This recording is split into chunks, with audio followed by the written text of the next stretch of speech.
आवाज न्यूज की खास पेशकश में आपका स्वागत है। आप जुड़ चुके हैं मेरे साथ में, मैं हूं पवन कुमार। आप देख रहे हैं राजस्थान का सबसे बढ़ता हुआ नेटवर्क आवाज न्यूज 20। मनुष्य के जीवन में भगवान से बढ़कर जो चीज होती है वह गुरु होता है, क्योंकि गुरु मनुष्य को अंधकार से प्रकाश की ओर ले जाता है। और जब गुरु का मार्गदर्शन किसी व्यक्ति को मिलता है तो वह व्यक्ति अपने जीवन के अंदर सही दिशा की ओर चलता है। अपने जीवन की समस्याओं से लड़ते हुए वह जीवन में कभी ठोकरें नहीं खा पाता। जी, मैं बात करने जा रहा हूं राजकीय उच्च माध्यमिक विद्यालय अंग्रेजी के व्याख्याता मोहम्मद नदीम अख्तर जी की, जिन्होंने राजकीय सेवा में अपना निस्वार्थ भाव से अपना योगदान दिया। और सबसे बड़ी खासियत अगर उनकी मानी जाए तो वह यह है कि जब भी किसी व्यक्ति को या जब भी किसी भी शिक्षक को आर्थिक सहायता की जरूरत होती है तो वह सामाजिक सहायता और आर्थिक सहायता के लिए हमेशा खड़े हुए माने जाते हैं। एक जरोड़ा के अंदर राजकीय उच्च माध्यमिक विद्यालय के अंग्रेजी व्याख्याता मोहम्मद नदीम अख्तर, जो कि एक मार्गदर्शक बन के उभरे हैं, जिनका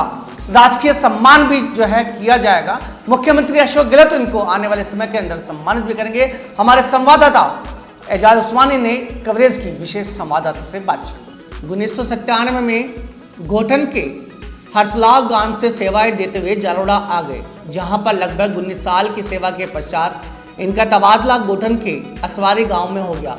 लेकिन ग्राम जरोड़ा के ग्रामीणों के विरोध के बाद तुरंत प्रभाव से 1 महीने के पश्चात ही तुरंत वापस जरोड़ा इनका स्थानांतरण हो गया। तब से लेकर अब तक मोहम्मद अख्तर नदीम राजकीय उच्च माध्यमिक विद्यालय जरोड़ा में अपनी सेवाएं दे रहे हैं।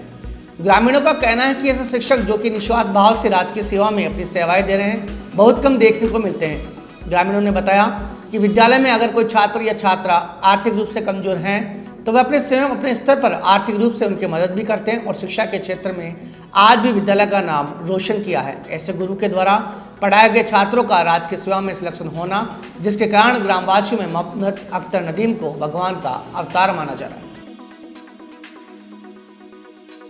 कोई नहीं बोलेगा। इस समय हम आए हैं राजकीय उच्च माध्यमिक विद्यालय जरोड़ा के जो इंग्लिश की व्याख्याता है, अंग्रेजी की व्याख्याता है, मोहम्मद अख्तर नदीम साहब के घर पे, जहां पर इनको सम्मानित करने के दौरान इनके परिवार में खुशी का माहौल है, खुशी देखने को बनती है। और साथ ही साथ हम ये भी देखना चाह रहे हैं और इनसे कुछ सवाल करना चाहेंगे कि इनको इस पूरे मामले के अंदर ये जो शिक्षा मिली है ये कहाँ से मिली है और इनके परिवार वालों का इस प्रति इसका क्या रुझान है, इनको जो ये सेवा का मौका मिला है इसके प्रति ये श्रेय किसको देना चाहते हैं। इन सब जानकारियों से के लिए हम व्याख्याता मोहम्मद अख्तर नदीम से मिलेंगे।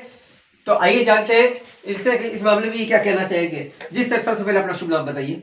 मोहम्मद अख्तर नदीम। और सबसे पहले तो आपको बहुत बहुत शुक्रिया जी न्यूज़ 21 को कि आपने मुझे अवसर दिया कि मीडिया के सामने कुछ कह सकूं।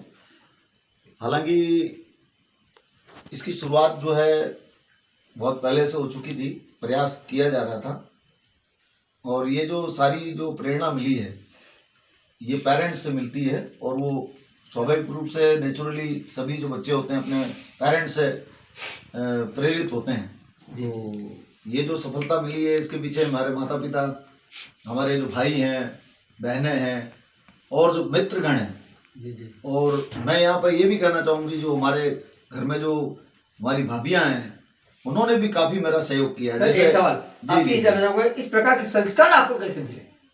ये माता पिता का संस्कार है। उन्होंने शुरू से ही हमें इसी रास्ते पे चलना सिखाया, मेहनत करना सिखाया और दूसरों की सेवा करना जो जीन में था उनके शुरू से ही उनके अंदर एक भावना थी दूसरों का भला करने की, वही चीज हमारे अंदर है। सर, हमने एक बात और देखी है, हमने अक्सर ये देखा है और लोगों से सुनते भी आए हैं कि आप स्कूल में जो गरीब छात्र होते हैं उनकी भी आप सेवा करते हैं, कि इस बात में कहाँ तक सत्यता है?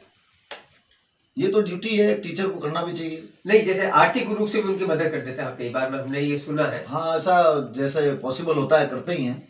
तो कोई बच्चा इकोनॉमिकली अगर वीक है तो उस कारण से डिप्राइव नहीं हुआ, वंचित नहीं रहे पढ़ाई से, इसलिए उसकी मदद करते हैं। अच्छा सर, दूसरा कि आप में इस प्रकार की ऊर्जा और इतनी तादाद में इतनी ऊर्जा आप में कैसे उत्पन्न हुई और कैसे आती रहती है, इस मामले में पूरे विस्तार से बताइए। एक्चुअली एक तो क्या है कि आदमी एक रेगुलर टाइमिंग से अपना एक जो एक उसका टाइम टेबल होता है, रूटीन से अगर काम करता है जी जी, तो निश्चित रूप से ऊर्जा बनी रहती है और फिर कुछ अच्छा करने की जो भावना है वो अपने आप में आदमी को एनर्जेटिक बनाती है। ऊर्जा अपने आप पैदा होती है और नेक काम जब करेगा व्यक्ति तो अपने आप उसको प्रेरणा मिलती रहती, तो वहाँ पर थकने जैसा कुछ होता नहीं है। तो यही कारण है, इसी प्रयास के इसी बात से करते रहते हैं, ऊर्जा मिलती रहती, करते रहते हैं सेवा। अंतिम सवाल आपसे ये होगा सर जी। कि भविष्य में आपका इसके प्रति और क्या रुझान होगा? अवार्ड्स के लिए तो कभी काम किया ही नहीं है, पहली बात तो जी, ये तो हमारे तालियां बजाइए, बहुत अच्छा जवाब हमारे तो हमारे साथी लोग हैं, हमारे जो प्रिंसिपल सर थे अभी रिटायर हुए हैं हनुमान जी, और एक दो जने और बंदे जो जिन्होंने प्रेरित किया, उन्होंने कहा कि आपको आगे आना चाहिए, प्रयास करना चाहिए, उसके लिए भी ताकि लोगों को मोटिवेशन मिले। कहीं ऐसा समय आया कि आपका यहीं से कहीं ट्रांसफर कर दिया गया हो या हाँ, ट्रांसफर नहीं, आपने वो- कर लेना ही नहीं चाहा? वो एक रूटीन प्रमोशन था, तो उसमें पोस्ट खाली नहीं थी तो जाना था, तो इसलिए जाना पड़ा।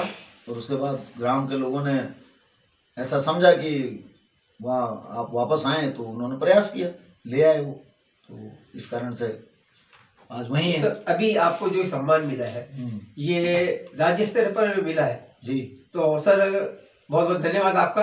जी। हम ये आशा करते हैं कि आने वाले समय में आपको राष्ट्रीय सम्मान से नवाजा जाए, हम ऐसी कामना करते हैं आपके लिए। बहुत बहुत धन्यवाद बहुत इस बात के लिए, लेकिन मैंने आपको ऐसा बताया कि अवार्ड्स के लिए कभी काम किया नहीं है। सबसे पहले आपको न्यूज़ 21 राजस्थान और आवाज न्यूज़ 24 से हार्दिक बधाइयाँ कि आपके सुपुत्र को इस मुकाम पर पहुंचाया। और अब हम आपसे सवाल करना चाहते हैं कि आपके सुपुत्र को अगर इस तरीके से सम्मानित किया जाता है तो आपको कैसा लगता है? हमको बहुत अच्छा लगता है, बहुत खुशी हासिल हुई है। हमारी दुआ यही है कि हमारे बच्चे बेटियां हों चाहे बेटे हों, कोई भी हो, घर के लोग जितने भी हैं, पोता पोतियां हैं, नवासा नवासी हों, सभी अपने माँ बाप के फरमाबरदार बने और माँ बाप की को खुशियाँ दें, उनकी इज्जत करें, उनकी मोहब्बत करें, कभी ऐसा कोई काम न करें कि उनका